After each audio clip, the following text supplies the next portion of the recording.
Hello, everyone. If you haven't heard about Anchor, it's the easiest way to make a podcast. Let me explain. Number one, it's totally free. They also have creation tools that allow you to edit your podcast from your phone or your computer. How convenient is that? Anchor will also distribute your podcast for you, so it can be heard on Spotify, Apple Podcast, and many, many more. So, what are you waiting for? You can also make money with no minimum listenership. It's time to get started.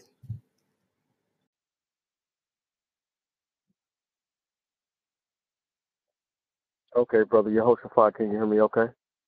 Hey, Shalom. Hey, peace, my brother. How are you? I'm doing good.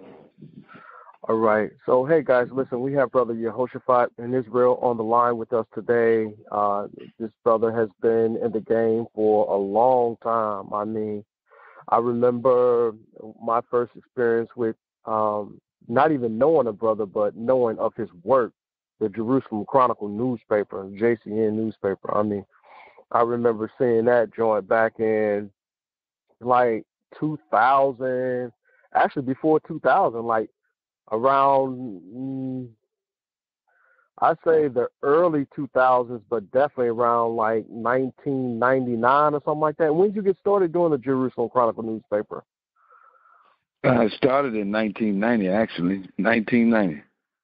Okay, yeah, because I remember seeing them back in the day. You know, they were circulating in the university, so Right. so that's where we got our knowledge and information from. So, That's right. well, That's right. So That's right. this is your show, man. Like I'm just honored to be in the midst of you as my elder and as one of the spiritual brothers who have paved the way for not only just brothers like myself, but brothers and sisters that have gone before me.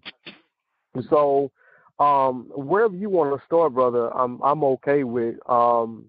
Definitely, we want to know a little bit about you, your background. I've talked about the Jerusalem Chronicle newspaper. For those that don't know, you can go into more details about what that is. And you say that you've been in that business since 1990. So wherever you feel like starting, brother, I'm okay. Okay. Yes, sir. No problem. I guess I just give everybody just a brief background on how everything started and how it worked its way up to where we are today, briefly.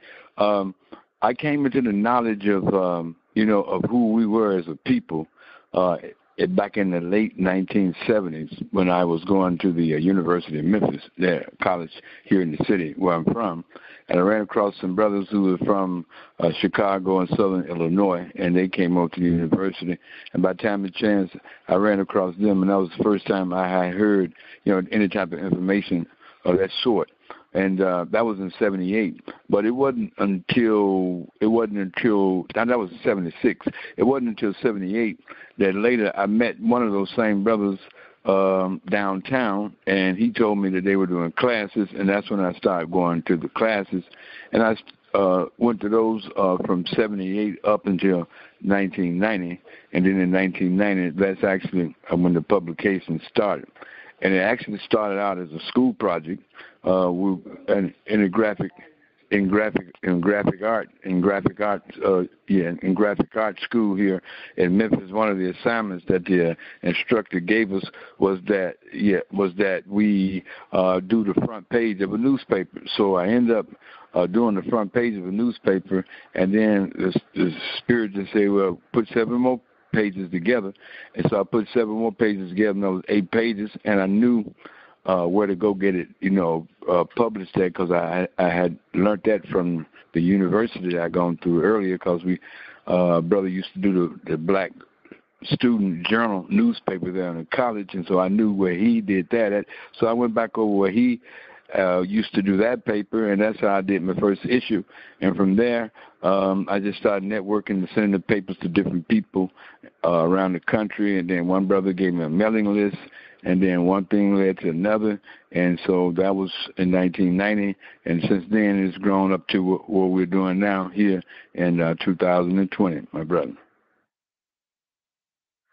Man, that's just great work, man. Like, if you all have not seen the Jerusalem Chronicle newspaper, You definitely want to check it out. So tell us where the name came from, the Jerusalem Chronicle newspaper, because you put a lot of thought and a lot of work into that beautiful rendition of that newspaper.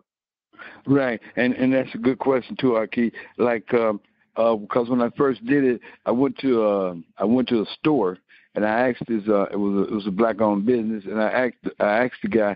I asked him would he buy an ad for the to go on the paper, and he was operating a furniture business.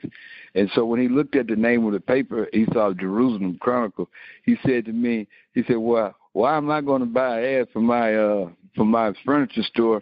And I'm from Memphis, and you got Jerusalem on here. We need something that focuses on right here so people understand."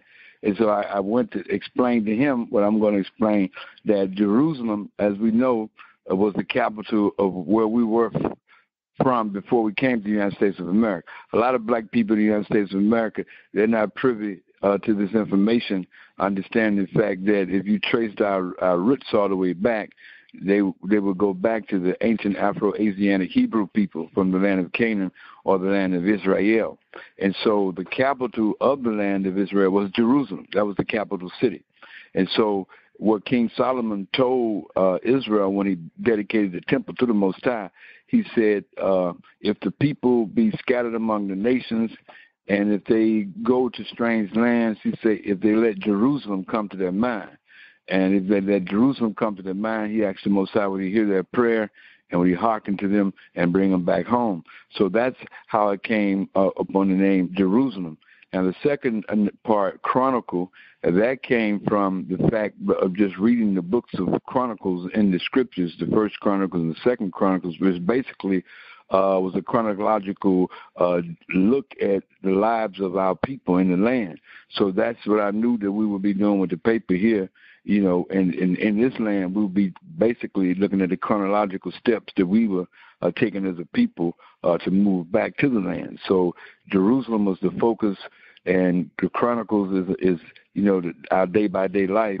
And so I put those two words together, Jerusalem Chronicle, and that's how I came up with the name Jerusalem Chronicle Newspaper. And then you're also spreading the news. Right. And then the main thing that I wanted to do, and I just didn't want to just report to me the news. I said what we needed to do is we needed to know the truth behind the news. A lot of times our brothers and sisters, when they look at the information that we receive from the powers that be, from other people that print news, and we read their publications, and they basically define us to ourselves. That's not we telling our story, but they're coming and listening and then recycling our story, then telling it back to us. And it's from their narrative. It's not from our narrative, and nor is it meant to uplift us as a people. A lot of times, even from the times that when it was illegal for us to read and write, other people were describing us in the news on how we were, our value, our worth, so forth and so on. And that has carried on even since then up until now. So with the Jerusalem Chronicle, another reason that led me to do the newspaper is that before I started the paper in the 1990, the decade before that, in the 1980s, I used to always read black newspapers. And when I used to read the black newspapers, and all the black newspapers, when they referred to Israelites, they would actually put the tag cult behind it. And these were black newspapers. They would put things in like black Hebrew cult, black Hebrew cult. And I read that throughout the 80s. And I said, man, we need some type of publication where we can actually define ourselves that we are a community of people, or that we're not a cult, but we're a culture. We're people who have re-embraced our Hebrew culture. But because the powers that be have attempted to mislead us toward the religion basically that they gave us going back to chattel slavery up until now, anything that they don't basically ordain or anything that they don't co-sign or give the certification upon, then they look down on it and give it a negative connotation like a cult. So this is what they was doing to our people, because they were breaking away from the slave master's religion that had been imposed upon us since we've been here, and they were reading the scriptures and getting the true understanding and actually seeing ourselves in the mirror as we looked into the scriptures and probed ourselves. And so the powers that be, they didn't want want that to happen. So whenever a black man or a black woman embrace their Hebrew heritage, the first thing they was is label them as a cult and try to come up with a negative connotation to make the other brothers and sisters in the community not listen to them or not gravitate to what they were saying. And so I knew that we needed to tell our own story, and the only way that we can do it is that we had to have our own publication.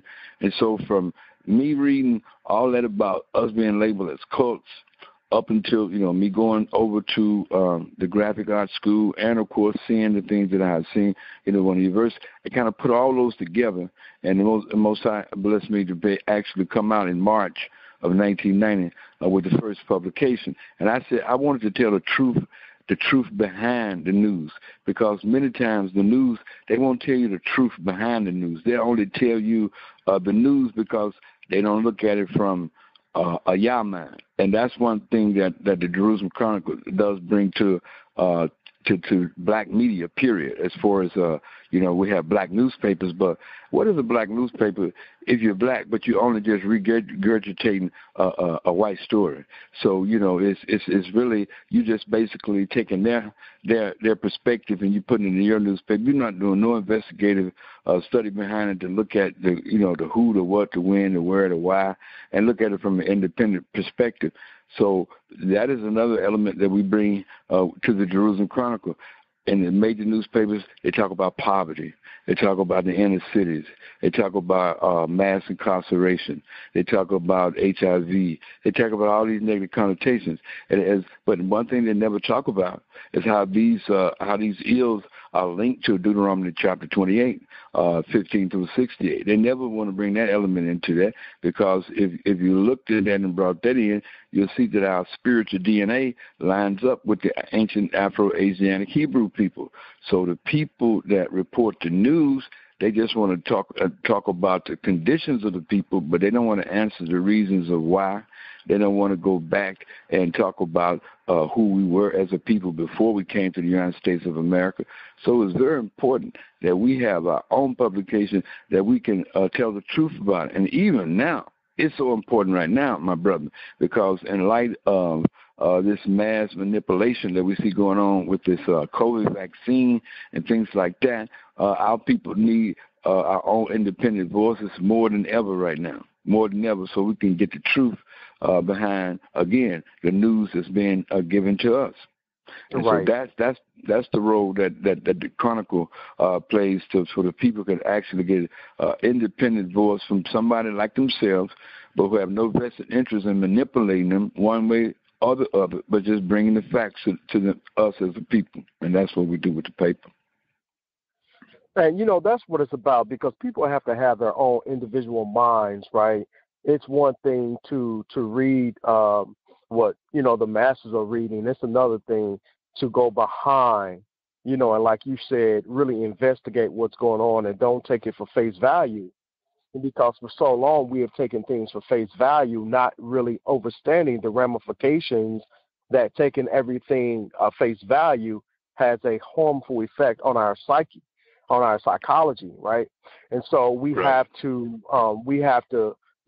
seek and search and look out, in order to get behind, the root of it all. And it's good because you mentioned one thing per se, with everything that you hear, everything that you see, take it with a grain of salt. Don't just take it for face value, So with that being said, we talked about the beginning of the Jerusalem Chronicle newspaper. It started back in 1990. I remember seeing it the latter part of the 1990s, 98, 99, and 2000, of course. So I love the information. I loved what I remembered back then, and I have not had one since then. But I do remember how it tied our people to each other, and I had really hoped to meet you when I first started seeing the newspaper, the Jerusalem Chronicle newspaper, and it has brought us to this point now. So I just want to say I really appreciate the opportunity of, conversing with you and being able to share with the rest of the world the beautiful production of the Jerusalem Chronicle Newspaper. So, now we have another opportunity to reach another market with the Jerusalem